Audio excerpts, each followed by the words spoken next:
Arrasateko kooperatibismoaren sortzaileen ekarpena aztertzerakoan, deigarria egiten den lehenengo gauza da, ohartzea etzela batere ohikoa garai hortan langileen kooperatiba edo lan elkartuko kooperatiben ereduaren autu hori egitea, ez da. Sortzaileen ekarpen nagusienetakoa bai izan zela, lan elkartuko kooperatiben oinarriak jartzearena, ez da.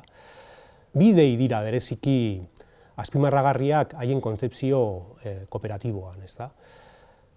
Batetik, dimensio komunitarioak zenolako garrantzia hartzen duen haien ikuspegian.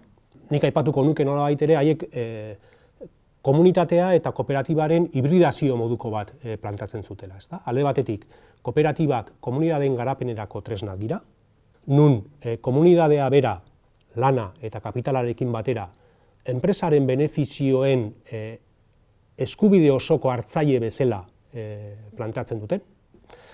Eta gero, ordainetan edo korrespondentzian, espero dutena da, nolabait ere, komunitatea ere mobilizatuko dela eta inplikatuko dela kooperatiben bilakaera hori ziurtatzeko.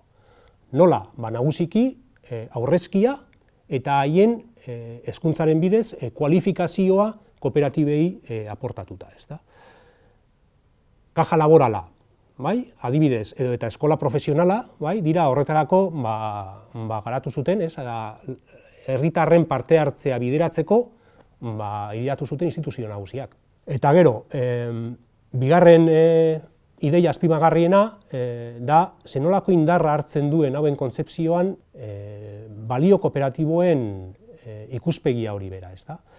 Zeozer baldin badago, interesgarria, sortzaileen kontzepzio hortatik, gaur egungo, kooperatiben egoerari egokitu altzaiona, bereziki ideia hori da, ez da. Kooperatibek daukaten enpresa erronken soluzioa, balio kooperatiboetan sakonduz topatzea.